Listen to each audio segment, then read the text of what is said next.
Entonces es la primera cuestión que saqué, que sería, ¿son compatibles o no? ¿La predestinación y el libre albedrío son compatibles o no? ¿Qué decís vos, Carlos?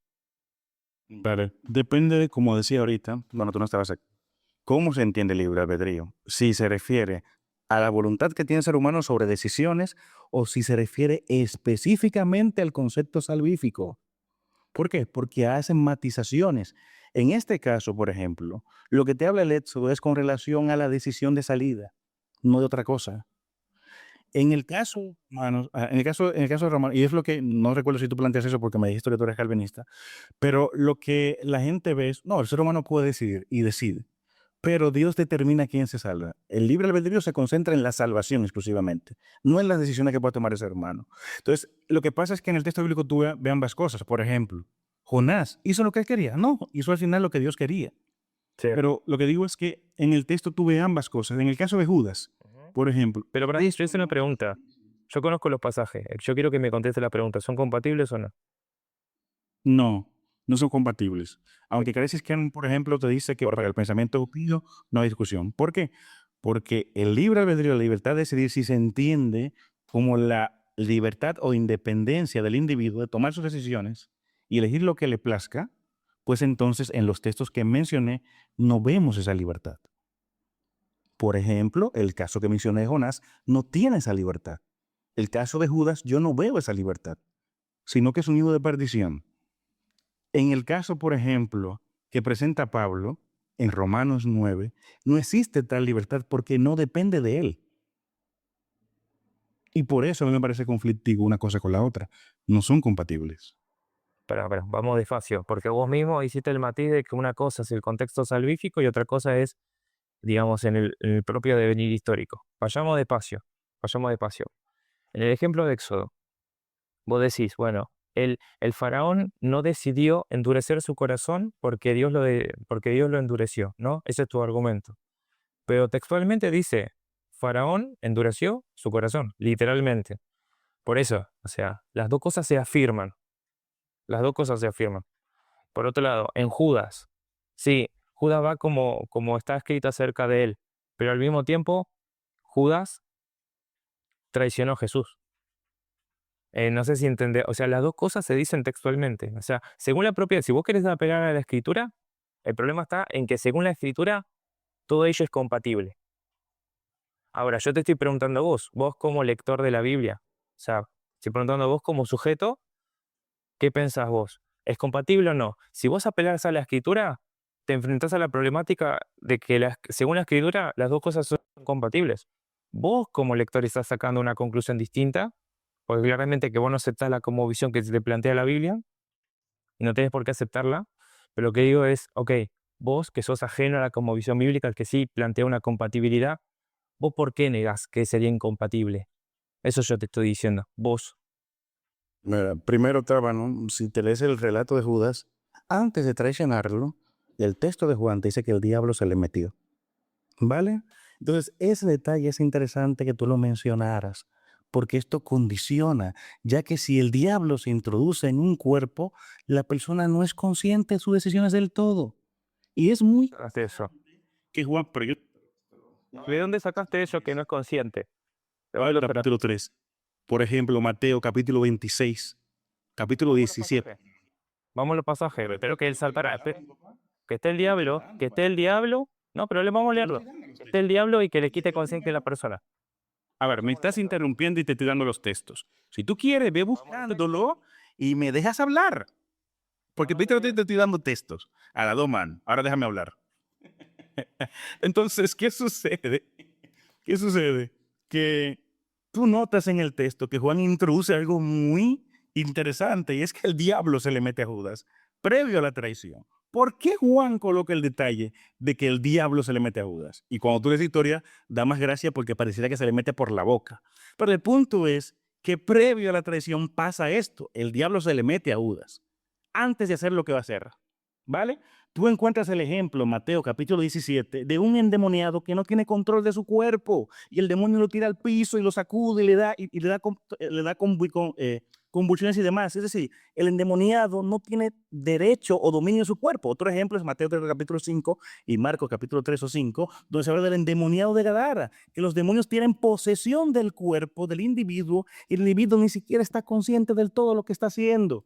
Ahora, lo que presento con lo que dice Juan 3, y me gustaría que Tábano me diga si él entiende los ejemplos que estoy dando, si la gente tenía control de sí, del todo. ¿Vale? Entonces, ¿qué sucede? El hecho que Juan menciona ese detalle de que previo a la traición, el diablo se le mete a Judas, digamos, por la boca, porque el texto dice que fue con el pan, ¿no? Entonces te fue por la boca. Ante la traición, condiciona lo que vamos a decir. Es decir, el Evangelio de Juan está diciendo que no solamente una decisión de un hombre, sino que tenemos una entidad, en este caso, la entidad antagónica de Jesús, que se le mete a Judas y entonces luego Judas hace este acto. Ahora, lo otro es que notamos en el texto. Tú te preguntas cuál fue, Tábano. ¿Puedo intervenir o cómo? Yo después no quiero que te pongas a llorar cuando intervenga. ¿Puedo intervenir o no? No, pero tú otra pregunta, porque puedes concentraste. Ahora te respondo lo que tú me preguntaste O ahora. pregúntale muy sencilla acerca de la compatibilidad. Cuando vos me citas todo eso pasa. Bueno, sí, ahí voy. Gracias. Entonces, ¿qué sucede? En estos pasajes tú no puedes ver una compatibilidad porque el hombre no controla del todo sus decisiones. Y tú ves una determinación, en este caso, provocada tanto por Dios, que toma decisiones sobre el individuo, como por Satanás o los demonios que condicionan al individuo. Yo pregunto, ¿el endemoniado de Gadara tenía libertad sobre su cuerpo? ¿Tenía libre albedrío el endemoniado de Gadara? Es una pregunta que me gustaría que Tábano me responda. Sí, tenía el libro. Lo segundo La respuesta es sí. La respuesta es sí. Pero me hiciste una pregunta, te estoy contestando. La respuesta es sí. Tiene el libre albedrío. Sí. Y de hecho, tu alegato fue que no tiene conciencia, por cierto. No que no podía controlar eso, sino que no era consciente. Para eso se necesita, para eso se necesita Tábano. ¿Vale? Entonces, ¿qué sucede? En la Biblia me presenta eso y es incompatible, porque yo no puedo tener libertad sobre mis decisiones, entiendes lo que dije de libre albedrío, y al mismo tiempo que Dios tenga predeterminadas cosas, como el caso de Jonás. ¿Por qué? Y el caso de Jonás creo que es el más sencillo de entender. Posición número 1. Dios quería que Jonás fuera a Nínive.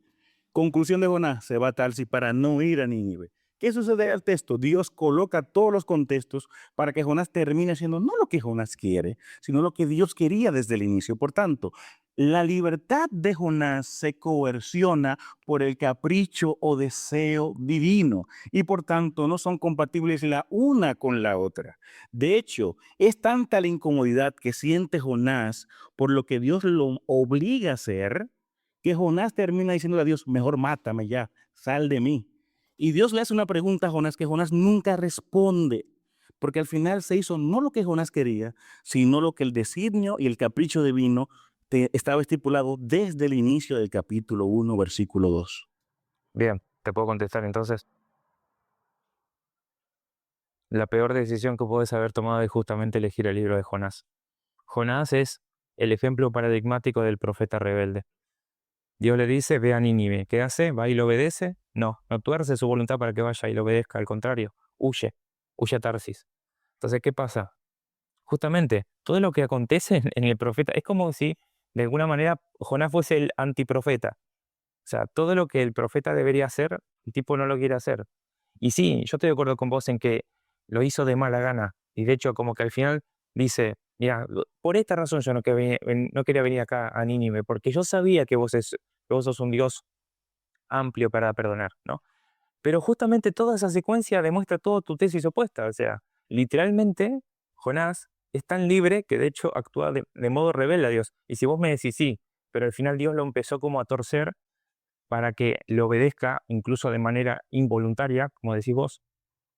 Pero eso justamente prueba la tesis. O sea, prueba la tesis de que Dios tuvo que empezar a encerrarlo de tal manera que él fue y lo hizo. Y de mala manera. O sea, estaba en contra de su propia voluntad y fue y lo hizo. O sea, justamente, es todo lo opuesto, o sea, a tu planteamiento.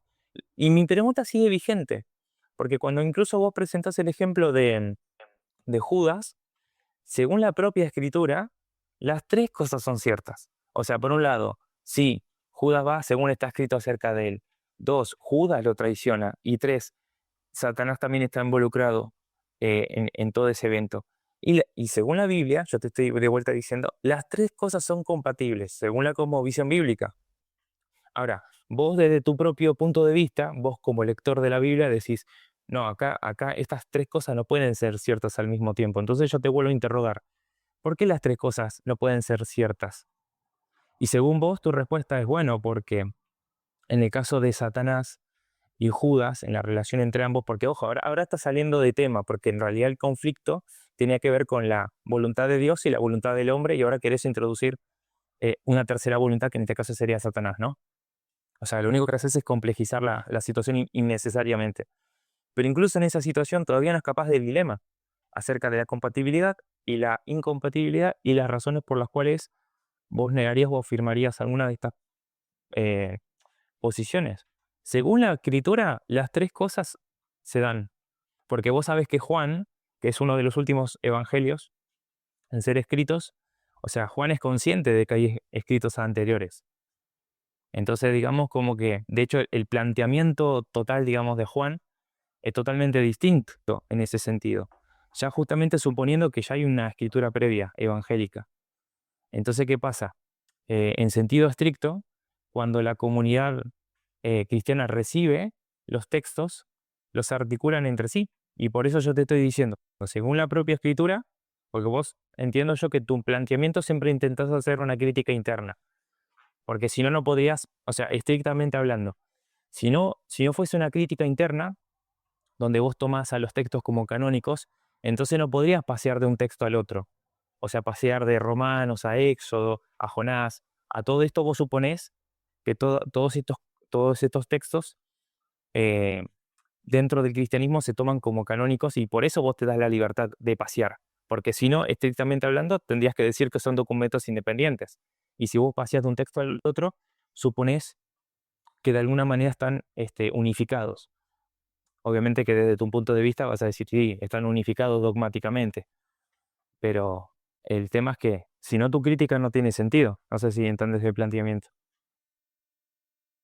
Contrario, Tágano. Y te repito por quinta vez mi premisa. Mi premisa es que en el texto bíblico tú ves ambas posturas. Eso yo no estoy limitándolo al Nuevo Testamento. Quiero saber la tuya, no la de la escritura. La de la escritura la conozco bien. ¿Cuál es mi apertura? Sí, por favor. Vale, pues yo te escucho. La de la escritura ya sé. Estimado, déjame hablar. Vale. Entonces, eso es precisamente el tema. Por eso yo dije, tienes que ver cómo entender el tema. Incluso cuando me preguntaste, te dije, depende de lo que entiendas por libre albedrío. Si te refieres, uno, a la decisión exclusiva salvífica, o dos, te refieres a la libertad del ser humano de decidir. O sea, yo fui extremadamente claro. ¿Cuál es mi postura? La postura es que el libre albedrío, y incluso fui enfático cuando fue el libro de Jonás. Si tomamos el libre albedrío como la voluntad de decidir, Jonás no la tiene. Y no, Jonás no es el peor ejemplo, es el mejor ejemplo para mostrar que al final se hace el capricho divino por encima de la voluntad del ser humano, porque Jonás no hizo su voluntad, Taban. Y esa es la pregunta. ¿Jonás hizo su voluntad? ¿Hizo lo que quería? No. Entonces no tuvo libertad de elección, porque al final no terminó haciendo lo que él quería hacer. Y lo dice en el capítulo 4, como había señalado. Jonás, dice el capítulo 4, se molestó en extremo y dijo, ahora Jehová, ¿no es esto lo que yo te decía estando en mi tierra? Por eso me apresuré a irme a Tarsis, porque yo sabía que tú eres un Dios clemente y piadoso, tardo la ira y grande misericordia, que te arrepientes del mal. Ahora pues, te ruego que me mates, porque mejor es la muerte que la vida. ¿Por qué? Porque Dios lo empujó, y aquí no vemos nada de libertad, sino que Dios colocó todas las premisas para que Jonás no tuviera otra decisión. Jonás se va para Tarsis para escapar de Nínive y Dios crea una tormenta para que vaya no donde Jonás quería, sino donde Dios quería desde el inicio. Y luego el texto te dice explícitamente que preparó un pez que se iba a tragar a Jonás y lo tiró cerca para que vaya donde Dios quería, no donde Jonás quería. Y al final Jonás termina doblegándose al capricho divino y no lo que él quiere hacer. Por tanto, Jonás no tiene esa libertad. Es decir, Jonás no está haciendo lo que él quiere hacer, no tiene esa autonomía de escoger lo que él quiere, sino que Dios limita las posibles decisiones hasta que quede la suya solamente. Y eso no es libre albedrío, eso no es libertad. Ahora, luego el texto te dice que cuando Jonás termina haciendo No lo que él quería, sino lo que Dios quería por coerción, porque eso se llama coerción. Es decir, cerró todo para que Jonás no tenga escapatoria y que haga lo que él quiera. ¿Sabes qué termina diciendo el texto? Que Jonás se molesta y dice, Dios, mira, mejor mátame, porque me obligaste a hacer esto y pasó lo que yo dije que iba a pasar. Por eso yo no quería venir. Y luego el texto hace su énfasis en mencionar por qué Dios coloca esa decisión independientemente de lo que Jonás entienda. Y el texto termina con una pregunta que Dios hace que Jonás no le responde jamás. ¿Por qué? Porque el texto está colocando que el designio divino está por encima de la comprensión, el interés y el deseo del profeta. Y Jonás ni siquiera le responde a Dios lo que Dios le pregunta. Entonces, por antonomasia, es el mejor texto para determinar que Dios cumple su designio por encima de lo que el hombre quiera. Este es el mejor ejemplo de esto, de hecho. Amén, hermano. Si no es lo que Jonás quiere, sino lo que Dios quería desde el inicio. Y Jonás lo dice textualmente al inicio del capítulo 1. Ahora, ahí cerrando. Vale, De un ser- pero- No, no ha sido larga. La tuya fue más larga. Cuando un ser humano, en este caso, ¿por qué es necesario mencionar lo endemoniado? Que tú preguntaste. Porque cuando colocas que el diablo te entró, entonces, ¿qué tantas son tus decisiones? Porque si la decisión es de Judas solo, ¿por qué Juan tiene que decir que se le metió el diablo? Si es Judas que lo decides. Y si el diablo no jugó ningún papel, ¿para qué diablo se le metió? Entonces, el hecho de que Juan te mencionara que antes de la traición, no es ni siquiera un demonio, el diablo se le mete, es porque el diablo está influenciando en cumplir un propósito y lo hace a través de Judas. No hay otra explicación fuera de esa. No la hay, porque entonces estaría diciendo que el texto menciona a la entidad que quiere ese plan, metiéndoselo a un hombre, pero que al final esa entidad no hace nada y que Judas conscientemente, con toda su libertad, decide. Y no es el caso. Entonces, te pongo el ejemplo de Jonás porque es el más específico para hablar. Cuando un hombre quiere una cosa y Dios quiere otra y termina sucediendo, no lo que el hombre quiere, sino lo que Dios dijo que tiene que pasar. bien. Otra cosa rápida, antes de que... Sí, amén, porque no sabe que está hablando con un calvinista. O sea, el chabón dice, se va a hacer la voluntad de Dios a pesar de la voluntad del hombre. Amén, hermano. O sea, pensás como un calvinista, así es. Y si te molesta, y bueno, ¿qué va a hacer? Son tus preferencias personales. Mira, te voy a contestar 4 cosas rápidas y con esto ya más o menos me retiro porque ya son las 2 de la mañana acá en Argentina. La primera, él dice, bueno, mira, si Jonás hizo lo que no quería hacer, entonces eso no es libertad. Bueno, no sé, Carlos, capaz que él vive una vida en la que todo el tiempo hace lo que quiere. En mi caso, mira, por ejemplo, hoy sábado me tocó trabajar y ¿sabes qué? La verdad que muchas ganas no tenía y fui a trabajar igual. ¿Eso significa que yo, Tábano, no poseo libre albedrío? No, porque fui igual. O sea, a pesar de que yo no quería, fui y lo hice igual, a los Jonás. Entonces, ¿qué pasa? El hecho de que Dios esté coercionando su voluntad no implica que Jonás no tenga libre albedrío. O sea, literalmente, porque nosotros como seres humanos todo el tiempo vivimos este tipo de situaciones. O sea, si no sería una tremenda estupidez donde tendría que decir que todo ser humano, cuando está restringido referente a sus deseos personales, entonces no tiene libertad, lo cual es falso. A mí me encantaría ser millonario y no lo soy. Entonces no tengo libre albedrío. O sea, así, digamos, de tonto suena razonar de esa manera. Eso uno. Segundo, de vuelta, cuando vos decís, no, pero si Judas ya traiciona a Jesús, ¿para qué introducir a Satanás? No tiene sentido. Bueno, eso es una petición de principio porque justamente ahí estás dando por sentado lo que yo te estoy cuestionando. Vos decís que es incompatible, pero justamente me estás respondiendo diciendo es incompatible porque es incompatible. No, vos me tenés que explicar específicamente por qué. Y si volvés a insistir, no, porque es la única interpretación posible en la que si Judas traicionó, solo Judas está involucrado, bueno, eso está mal, justamente. O sea, es una petición de principio. La Biblia te plantea 3 escenarios. Los 3 escenarios, según la propia Biblia, son compatibles. Sí, Judas va según está escrito de él, o sea, ahí hay una predestinación divina, si querés, un decreto divino. Al mismo tiempo se dice, Judas traicionó, o sea, ahí está Judas involucrado, y después está la tercera escena en la que Satanás es partícipe de alguna manera. Y la escritura te está diciendo, y los 3 escenarios convergen.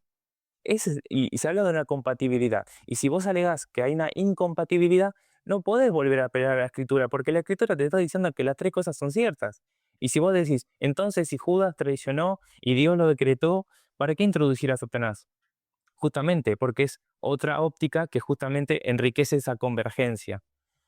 Y de vuelta, cuando yo te estoy hablando acerca de la incompatibilidad y volvés a apelar a la escritura, desde tu punto de vista no tiene sentido. ¿Por qué?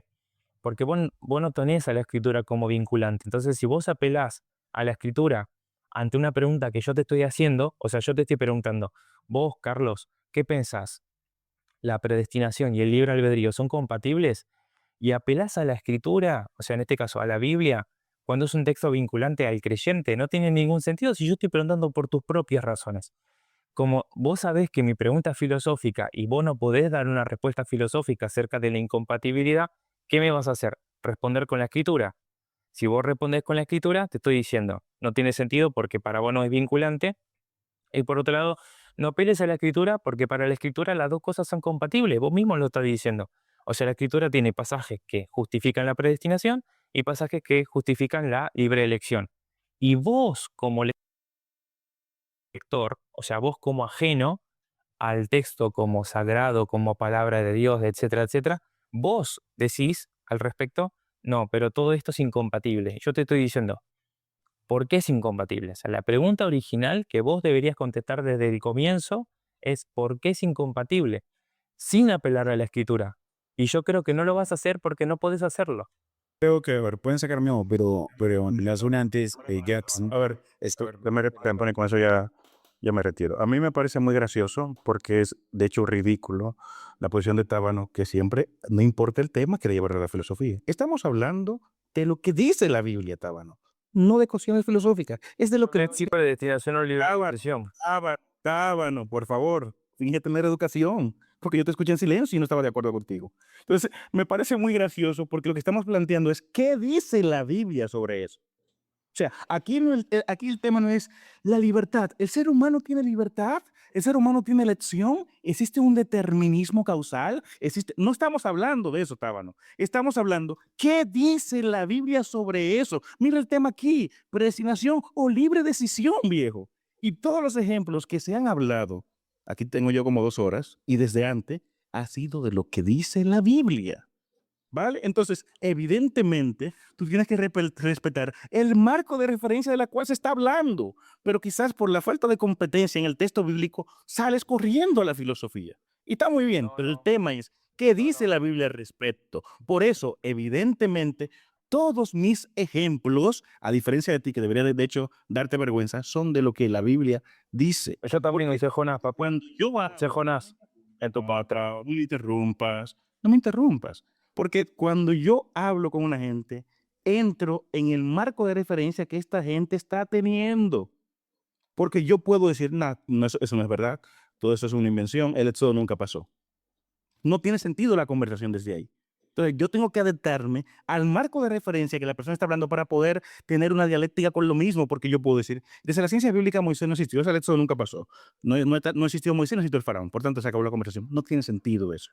Entonces, ¿qué uno hace? Entra en la conversación con el marco de referencia existente y plantea sus argumentos desde ahí.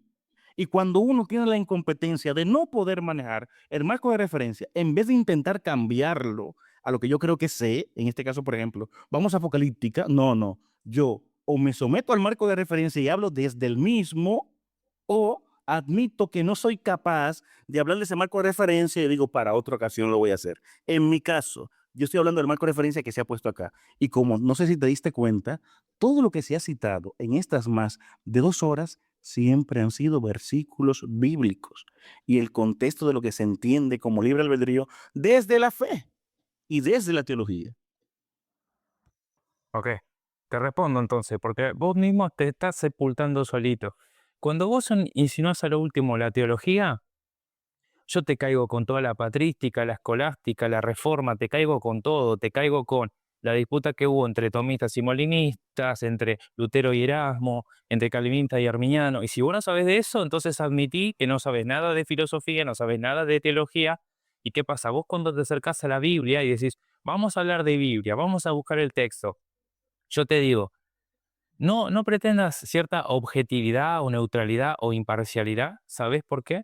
Porque incluso cuando vos te acercás a la Biblia, vos te acercás desde un enfoque muy concreto que se denomina enfoque histórico crítico, que tiene todos sus presupuestos filosóficos, obviamente. Entonces, ¿qué pasa? Si es trampa que yo me acerque con toda mi teología contemporánea, toda articulada, también es trampa que vos te acerques con todos tus valores modernos y con toda esa conciencia histórica que surge, digamos, recientemente. Eh, Eso también, digamos, porque básicamente todos los autores que vos lees, de alguna u otra manera, citan la noción de mundo de vida o situación vital. ¿De dónde salió eso? ¿Sabes de dónde? De Husserl, por ejemplo. Husserl, Heidegger, ¿no? Son todos filósofos que vos sin saber consumís indirectamente por medio de autores que lo han consumido, y son ellos los que plantean la cuestión de la conciencia histórica. No sé si alguna vez nombraste o escuchaste esa noción de conciencia histórica. Bueno, papi, te la dimos nosotros, los filósofos, los que ustedes maltratan, digamos, acá en las redes sociales. Bueno, le damos de comer a ustedes, básicamente. Y otra cosita como para cerrar, y me encanta finalizar de esta manera. Vienen acá a alardear de la exégesis cuando la exégesis como tal la vienen a anclar en Alemania los protestantes, los académicos. Entonces, digamos, nos quieren enseñar exégesis a nosotros los protestantes, que somos justamente los que levantamos la bandera de la sola escritura, porque ahora ellos dicen, vamos a la Biblia, vamos a la Biblia. Yo te pregunto, ¿quién se paró de mano ante el Papa, ante el catolicismo apostólico romano y dijo, vamos a la escritura? ¿Quién dijo? Lutero, Calvino, Zwinglio. Entonces, ¿qué pasa? Este es el problema. Estas personas quieren ir a la Biblia como diciendo, vamos a la escritura, sin saber que hay todo un recorrido histórico, teológico, filosófico, eh, que le da como el sustento a todo ese proceder. Y yo te digo, al hacer todo eso, le estás robando al protestantismo, le estás robando a la reforma protestante del siglo XVI, le estás robando a los académicos alemanes protestantes, y le estás robando incluso a la filosofía con toda esta noción de la hermenéutica, que de vuelta es Husserl, Heidegger, Bultmann. Entonces, ¿qué pasa? Acá vos no podés decir, bueno, solo Biblia, no filosofía, porque eso es arbitrario. Literalmente es arbitrario. Yo me acerco con todos mis posicionamientos. O sea, vamos a hablar de teología, vamos a hablar de filosofía, vamos a hablar de ciencias bíblicas. Y empecemos a articular una respuesta acerca de esto. ¿Por qué? Porque al final del día, vos, Carlos Sierra, al final del día, vos no querés ir a hacer una exégesis bíblica. Vos lo que querés hacer al final es utilizar las ciencias bíblicas como plataforma para desprestigiar la fe religiosa y la experiencia religiosa y todo lo que se hace dentro del culto, la liturgia de la iglesia. Entonces, ¿qué pasa? Bueno, si vos querés combatir eso, no te enfrentes a los ramacucos, no sé cómo se llaman ahí en República Dominicana, sino enfrentate a toda la tradición intelectual del cristianismo que de vuelta, patrística, escolástica, reforma o reforma, en el caso protestante, estoy hablando. Y si es en el caso del catolicismo, peor aún, digamos. Tenés que enfrentarte básicamente a 2000 años de reflexión acerca de la fe, no a esas personas que incluso desde mi propia posición, son gente ridícula y que también estafan a la gente. Y es mi propia posición y me hago cargo de mis propias palabras. Así como vos lo sentencias, yo estoy de acuerdo en tu sentencia. Me encanta que vayas y los ridiculices, perfecto. Ahora, si vos querés ridiculizar la fe, o sea, ese diálogo fe-razón, tenés que ir con personas muchísimo más sólidas, y es ahí, a mi juicio, donde vas a hacer agua. Vos podés hacer ese alarde de que querés debatir con Rigo, cuando vos y yo sabemos que Rigo no es un oponente en el sentido que yo lo estoy plasmando, o sea, alguien parado dentro de la tradición intelectual del cristianismo. ¿Entendés? Y eso ya lo hablamos 500.000, 800 veces. Yo me acerco a estos espacios y con estos cierres, si querés contestarme largo y extendido, no te voy a interrumpir. Yo quiero no enfrentarme a Carlos Sierra, sino a esa pretensión en la que se quiere colocar a la ciencia bíblica como la... Una herramienta juega del cristianismo. Sí, pero aparte se jactan de hacer exégesis cuando en realidad lo que hacen es acercarse con un montón de sesgos naturalistas que no pueden justificar, obviamente.